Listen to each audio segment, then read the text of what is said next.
Hi there, welcome. This is the Kelly's Astrology podcast, where you can find insight, guidance, and understanding through astrology. I'm Kelly, and I'll be your host.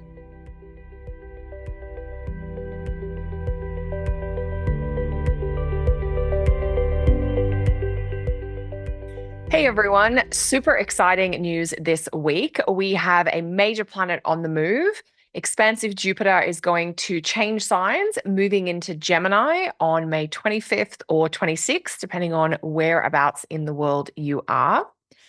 Jupiter's big presence can emphasize or amplify the qualities of the zodiac sign that it's moving through. So the tendencies, the themes, the kind of good things and the not so good things about whatever sign Jupiter is moving through really get amped up and emphasized in a super big way.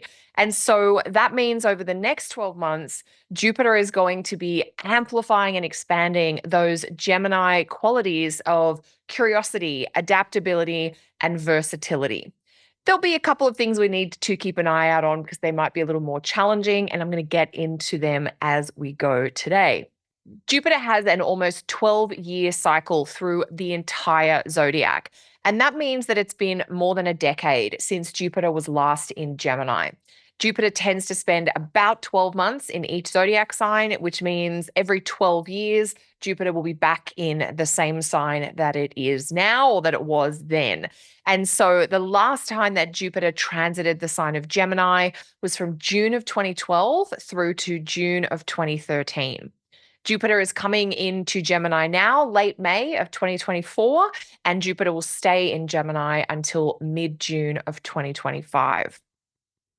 Jupiter is technically in the sign of its detriment in Gemini, and that can mean we've got more of a short-term focus rather than this long-term energy.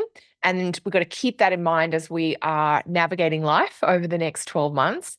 It also means there's sort of like a short attention span tendency as well. So there are a couple of things to keep in mind. I'm going to say a little bit more about Jupiter and Gemini being in detriment a little later in today's show.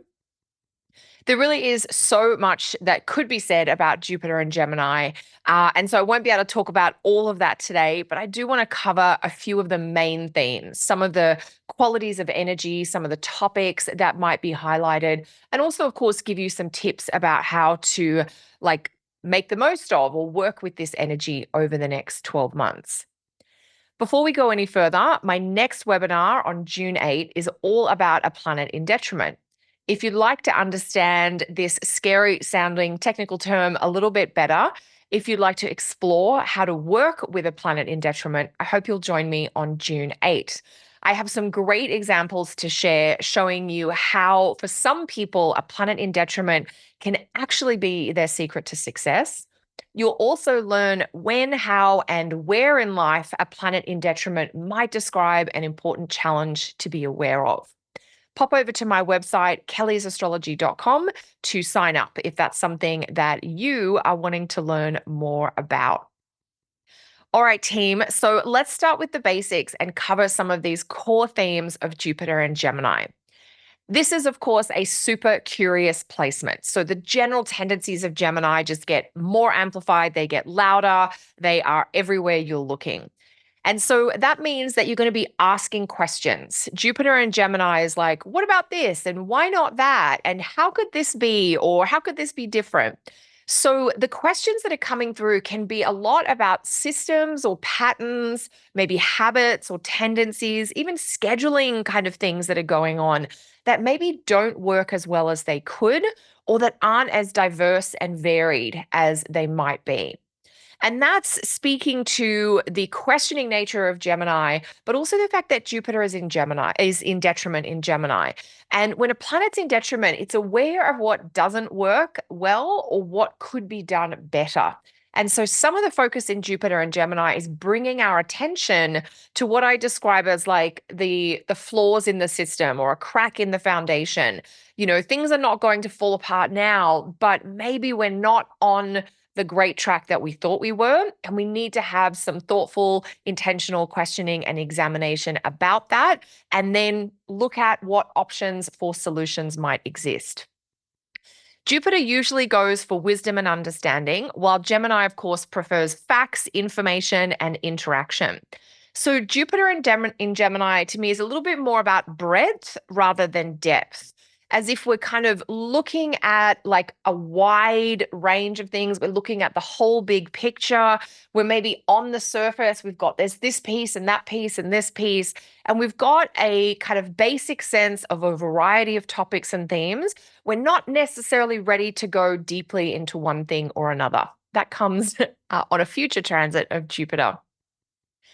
So while Jupiter is in Gemini, starting end of May 24 until mid-June of 25, you might find that you want more variety and flexibility in your life, that you want to kind of express or connect with this kind of bubbly, vivacious energy that is questioning and that is open to being aware of what could be done better or what isn't going as well as you might like. So, wanting variety and flexibility can be part of that. You might prefer to make plans or schedules on shorter timelines to allow for natural flux and shifts in focus or areas of interest. Things that are really of interest to you at one part in the Jupiter and Gemini cycle might change as we move further into it. Gemini loves learning. It loves ideas. It loves information. And so anything to do with that, whether it's books, courses, podcasts, writing, any way of like disseminating ideas and information, writing, learning, editing, anything under that umbrella might become even more popular. I know Audible books are already exploding in popularity, and that may continue to be the case. With Jupiter and Gemini, we are really looking to get information in. And one of the things we have to watch out for is information overload or interaction overload. I'll say more about that a little later on. So we might overdo some of these really good things because of that kind of out of balance, not moderated quality of Jupiter being in detriment. Jupiter in an air sign can bring lots of movement. We know that air signs are very mobile. And so Jupiter in Gemini might activate a restless quality. You might have periods of feeling like you don't want to be tied down or you don't want to be committed. That might be in your job. It might be around your housing. It might be about your well-being. It might be about your relationship. It's a variety of things of like, I just don't want to lock myself in here. And with Jupiter in this sort of Gemini air sign, it might mean that you want to experiment with changes before fully committing to them. Maybe you're thinking about changing jobs or moving from one area to another. And you might be sort of looking to how can I test this out before going all in? How can I try before I buy type of thing or test run types of things? So you've heard me mention that Jupiter is technically in detriment in Gemini. And this is a qualitative condition associated with planets in certain signs. And it's associated with qualities of instability. So even though Gemini is a mutable sign and has lots of variety and flux in it, a planet in detriment also has this kind of unsteady or inconsistent quality. So we do have things changing or being in flux. That's a real emphasized quality over the next 12 months. A planet in detriment is also grappling with a mismatch between needs and resources. So, like needing to do this thing and not having the right tools for the task. Having a tool that maybe you can kind of contort into helping you get the thing done, but it's not as smooth, it's not as efficient, and it's not as straightforward as we might expect if we had the right tool for the task. And so the idea here is that when a planet is in detriment, we're going to have to really think about using resources in different ways, maybe in unexpected ways, to keep things moving or to get things done. And that may be an important part of this Jupiter in Gemini cycle. We're kind of making do, or we're like, this isn't a perfect fit, but it's going to help keep things going. So maybe one of the takeaways here is that even if it isn't a perfect fit, but if it helps you take a step in the right direction or it helps keep things moving when you want to maintain that momentum, that may be kind of like we're going with good enough, not like perfect fit under Jupiter and Gemini. Jupiter is a planet that's naturally associated with wealth, abundance, and with the concept or principle of accumulation. Now, having Jupiter in Gemini, where based on that detriment quality, we have more of this dispersing energy, this is not a super helpful transit for accumulation. And so we have to think about that when we're like managing our money and finances and investments. So, Jupiter and Gemini might be a cycle where we need to be a little bit more thoughtful and data focused about our spending. There may be what I want to encourage you is just to be a little bit cautious about major purchases and investments. It's not that you can't do anything major, because sometimes we get to a point in our life where we're ready to go and we've got to do it now, and that's totally fine. But the idea here is that Jupiter and Gemini is not a best fit placement for accumulation, particularly around wealth and abundance. And that might mean we are like making do and managing, but we're not making great gains, or we may not be hitting big targets. It might take us longer to reach some of those financial goals. Now, that only lasts for the next 12 months. Jupiter will then move into Cancer, which is the sign of Jupiter's exaltation. That happens in June 25. And we'll have 12 months of Jupiter in Cancer from June 25 to June 26. And that is a cycle that has much better prospects for those classically wealth, abundant, and accumulation possibilities of Jupiter. And so, in general, Jupiter in Cancer, which is the next Jupiter cycle, will have better prospects for accumulation of wealth and savings and abundance as a general theme. So I just wanted to mention that we just want to be a little bit aware of major wealth and money decisions with Jupiter and Gemini. And I'm going to talk a little bit about why this is in a minute.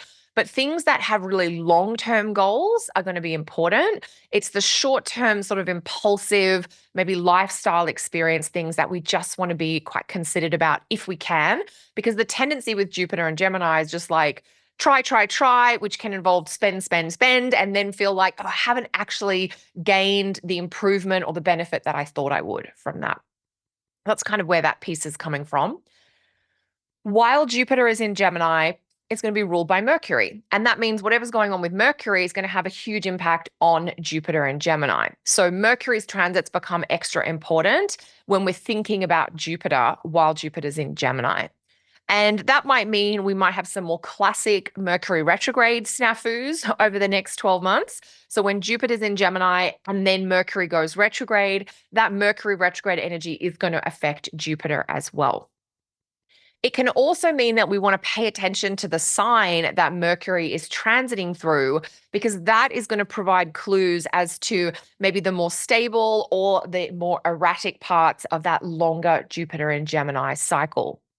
For instance, when Mercury goes through one of its rulership signs in Gemini or Virgo, which is when a planet tends to have better sort of a more functional quality. It can be more stable. It's got more support, more resources. So when Mercury's in a great condition by sign, that's going to flow on as help for Jupiter in Gemini. And so when Mercury is in Gemini or in Virgo over the next 12 months, that can provide a little bit of support, a little bit of sort of a more intentional, kind of clear thinking energy to Jupiter in Gemini. On the other hand, when Mercury transits signs like Pisces or Sagittarius, which are Mercury's detriment signs, that might enhance the already kind of wobbly, uncertain quality of Jupiter in Gemini. So when Jupiter's in Gemini and its ruler Mercury is in Pisces or Sagittarius, we've got like this double detriment energy. We're going to be really curious about things, but we may not be in our most clear thinking, clear choosing frame of mind. So keep that in mind. Keep an eye on Mercury as we watch Jupiter and Gemini. One unique feature about Jupiter and Gemini in 2024 and 2025, and really thinking about this big picture, Jupiter changing signs creates quite a big mood shift astrologically. And so the second half of 2024, first half of 2025 are Jupiter and Gemini periods of time. And so that curiosity, but that flux is really strong in that time frame. But in addition, that time frame, mid 24 to mid 25, Jupiter's in Gemini, we've got Saturn in Pisces. And for those of you who are really well versed in your astrology, you'll know that Pisces and Gemini are two signs that make a square aspect. So the whole time that Jupiter's in Gemini, it's in what we call a sign-based square from Saturn in Pisces. And that is going to change the Jupiter and Gemini energy a little bit. Saturn in Pisces can kind of bring this pressure to be organized or to be really thoughtful and on top of like major long-term life stuff. That's kind of Saturn. And so Saturn's in Pisces sort of pushing that pressure to preserve and protect long-term security, to plan for the future. Saturn in Pisces is really pushing that on to Jupiter and Gemini. And in turn, that might slow down or restrain some of the fullness of Jupiter and Gemini. Now, that may not be a bad thing because we've already talked about Jupiter and Gemini being, I haven't used this phrase yet, but it's a little bit like a ping pong sort of game or like a pinball machine. Jupiter and Gemini is very bouncy, and sometimes it's bouncing into and out of things without a lot of forethought or without a lot of planning. So Saturn in Pisces is a little bit like trying to put the reins on Jupiter and Gemini, and that may help prevent, some sort of depleting experiences that may be insightful and that you could learn from. So we've got that question of like, do I want the experience with the learning, even if it's going to cost me, or do I just want to stay on track and not get distracted?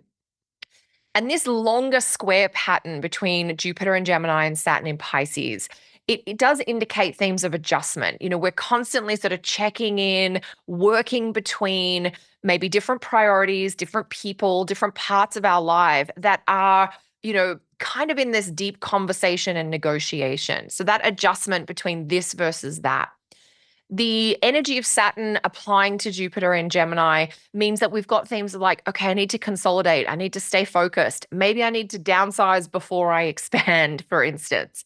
Maybe I need to streamline here so I can go big there instead of just trying to go big everywhere. The Saturn in Pisces square energy to Jupiter and Gemini is also bringing up themes about how could I do this in an easier, more simple way? And how can I make sure I stay focused on what's essential or necessary rather than getting always distracted by what's fun or interesting? And this is the conversation. Saturn is a more serious planet. It's more thoughtful. It's more cautious. It's more frugal. Jupiter is more about the growth and the experience that comes from learning and adventures and just trying things. And that, Jupiter and Gemini is particularly like, this sounds fun, or this caught my curiosity. It's impulsive. It's just spontaneous. It's going for it. And we need an element of that. And we just have to figure out a balance between those two. Sometimes work with clients that I'm doing is a lot about, we can't give up one for the other. We can't not be aware of our long-term goals or the long-term consequences of what we're doing now. That's the Saturn stuff. But we want to make sure we are having a little bit of fun along the way. And that's Jupiter and Gemini. It's like, how can we make this a little bit more lively and uplifting? Now, the Saturn-Jupiter kind of negotiation or adjustment themes, that's going to likely peak when Jupiter and Saturn come to their square by exact degree, which is in August and December of 2024. And we've got Jupiter and Gemini square Saturn in Pisces then. So they're big months over the next 6 months. Then we do have a final Jupiter-Saturn square in June of 2025. That one's a little bit different though, because by then Jupiter has moved into Cancer, Saturn has moved into Aries. We've still got those themes of adjustment, but we're really interested in very different topics and themes. So I'll say more about that as we get closer to it. So I think we've talked a lot here about how Saturn is really trying to guide Jupiter's expansive kind of dreams and ideas, trying to channel that into long-term projects, or trying to remind Jupiter that that stuff is fun, but let's not forget these things. And that's the adjustment and the negotiation that we are navigating. So there might be lots of interesting distractions and detours that Jupiter and Gemini brings up, and they can bring, fun experiences and adventures. And part of what you might be choosing between is this sort of short-term enjoyment or learning opportunity versus long-term stability. And there's probably a way to keep a little bit of both in your life over the next 12 months, but making sure there is both and not one or the other is the key. So, with the Jupiter Saturn square, you might find that your focus sort of swings between figuring out how to uphold important commitments and long range goals, while also making sure life is kind of fun and interesting and engaging as you go. If we now turn our attention to think about Jupiter and Gemini from a more personal level, I want you to look to the house in your birth chart that holds the zodiac sign of Gemini. This is where you're going to focus a huge amount of energy and time over the next 12 months. You're going to be thinking about this part of your chart. That's where you're going to be questioning. You're going to have new ideas. Maybe you're meeting new people, you're getting new interactions, and you might have some really big dreams about this area of your life. And so the next 12 months can be about testing out the best habits or choices or possibilities that might help you get to this place of realizing that bigger dream. I would say that the topics and the areas of your life linked to your Gemini house are ripe and ready for some improvements and some upgrades. It has been 12 years since Jupiter was last here. So it's been 12 years since you've done some big thinking, you've done like a enhanced learning and information gathering process around the Gemini part of your chart. And I think the challenge over this next 12 months is to kind of thread that needle between making meaningful changes that keep things interesting and engaging so that you're intellectually stimulated around this part of your life, but that you're also supporting those long-term goals as well. And given that ongoing square pattern between Saturn and Jupiter, we are going to be making adjustments. Jupiter was in this part of your chart 12 years ago, but at that time, 2012 to 2013, it did not have this aspect from Saturn. So, in some ways, this next 12 months is a little bit of a cosmic report card of how did I do on the dreams and ideas that were really important to me 12 years ago. Are there things that are still meaningful that I haven't quite fulfilled that I need to prioritize? Did I get a bit scattered and now I want to bring my focus back? These are some of the questions that we're getting over the next 12 months. And in some ways, I think this next 12 months with Jupiter in Gemini, which is its own unique cycle, but how it's interacting with Saturn in Pisces, in some ways, it's bringing forward a deeper like conversation or negotiation between the Pisces part of your chart, so the topics of the Pisces house, and the Gemini part of your chart. So if you think about where you have Pisces, where you have Gemini, these are areas of your life that they've kind of come to a negotiation, whether you realize it or not. And it's not that one of those areas is more important than the other. They're both actually really important, but we want to make sure that there is some attentiveness to honoring needs in both of those areas. One might have to adjust for the other. We might have to figure out the timeline. I'm going to do a bit of this, then a bit of that, and a bit of this. Sometimes when Saturn gets in the mix, it's not about you can't do it. It's about what sequence or timeline will you do things on? Okay, this has to hit first, and then we can get to this, those types of conversations. It's really mature energy. It's really wise. It's really experience. So you are drawing on your experience. You're drawing on your wisdom. You're drawing on learning that you've already been doing and thinking about how can I shape that into like a set of working guidelines for going forward. So, thinking now a little bit about Jupiter and Gemini, it is so much more social and outgoing than Jupiter and Taurus has been. So, that's a big change we're going to notice. Remember, for the last 12 months since May of 23, Jupiter has been in Taurus, which is more stable. It's got a slower, more anchored energy. And now Jupiter's coming into Gemini, more movement, more mobility, but more outgoing, more extroverted, more social. So the desire to connect and interact with people might increase, or maybe you want to interact with more people, a wider variety of people. And so some of the best ways to work with Jupiter and Gemini is to make sure that you're having that real-time contact with real live humans, getting together with friends or family or colleagues, having real-time conversations. And sometimes getting together in person isn't always possible. And by real-time conversations, I mean like a live phone call or a live video call or Zoom call when you are there talking to each other in real time. That's the key for us as humans. Look, being in person is definitely a little bit better than like doing it over the phone or a video call, FaceTime type of thing. But the doing it in real time, like, oh, you said that, and I've got to respond, that kind of interactive quality, that's what's really important for Jupiter and Gemini. I think Jupiter and Gemini might also help reveal some of the shortcomings or challenges of modern technology, especially in regards to interacting with other people. So this ongoing idea about how do I stay connected to the people that matter, but in ways that are actually nourishing rather than in ways that give me that sort of false sense of connection. And that false sense of connection happens a lot with like online interactions where we're just liking or commenting, or where we're like, even like I'm very guilty of this and with some of my friendships and family connections with like the WhatsApp voice notes. These are things that are called asynchronous interactions, and they don't give as much depth or connection or sense of like connectedness as those real-time things. So that's one of my sort of Jupiter and Gemini goals is like have a live call, even if it's just a phone call, old school, but have that conversation in real time instead of like the back and forward of messaging chat functions. And Jupiter and Gemini is going to maybe speak to a lot more than that, but there's something about the shortcomings of technology around interaction that I think Jupiter and Gemini, and that's again the detriment piece. Like we think we're doing this, but what's really happening is that, and it's not as good as we thought. That's part of that Jupiter in Gemini in detriment energy.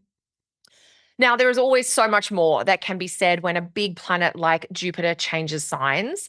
Jupiter is known as a superior planet, and its shifts are associated with bigger, more major developments. So, this isn't just figuring out your 3-month plan. This is bigger in terms of I'm just adjusting my kind of life focus or priorities, or I'm recalibrating the way that I define meaning or fulfillment or contentment for myself.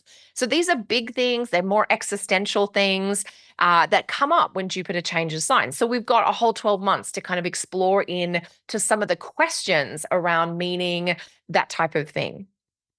And so Jupiter changing signs at a very basic level is just a big clue that a realignment, like a deeper, more thoughtful process about who or what might be important, is absolutely appropriate as we head into June with this new energy of Jupiter changing signs. It also means that for the next 12 months, we have both Jupiter and Saturn, our original outer planets, moving through mutable signs, Jupiter in Gemini, Saturn in Pisces. And the mutable signs are by their nature associated with flux, transition, and navigating states of uncertainty.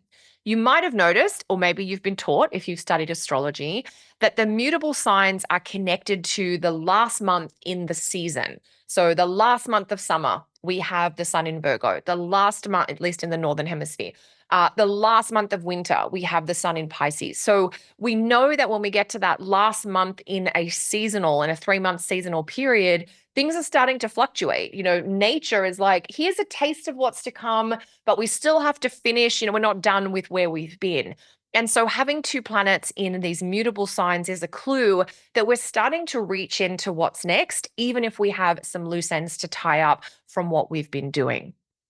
I would really encourage you to notice the questions, notice the dreams, pay attention to the desires that are emerging, and really take time to sit with those questions or dreams or desires, especially the ones that keep coming up. Sometimes we have an idea and it goes out of our brain and we never think about it again. But, sometimes we have this same idea or this same dream that keeps coming at us. It like won't let us go. So how can you honor that question or that dream or that idea? How can you build a relationship with it? How can you explore it more fully? That's something we can do over the next 12 months. Let me know how the Jupiter in Gemini cycle is showing up for you as we start this new chapter. If you're enjoying the podcast, I would love it if you could like, subscribe, or follow along wherever you are listening. And if you'd feel comfortable to leave a review, I would really appreciate that as well. Have a great week, everyone. I will talk to you in June. Bye for now.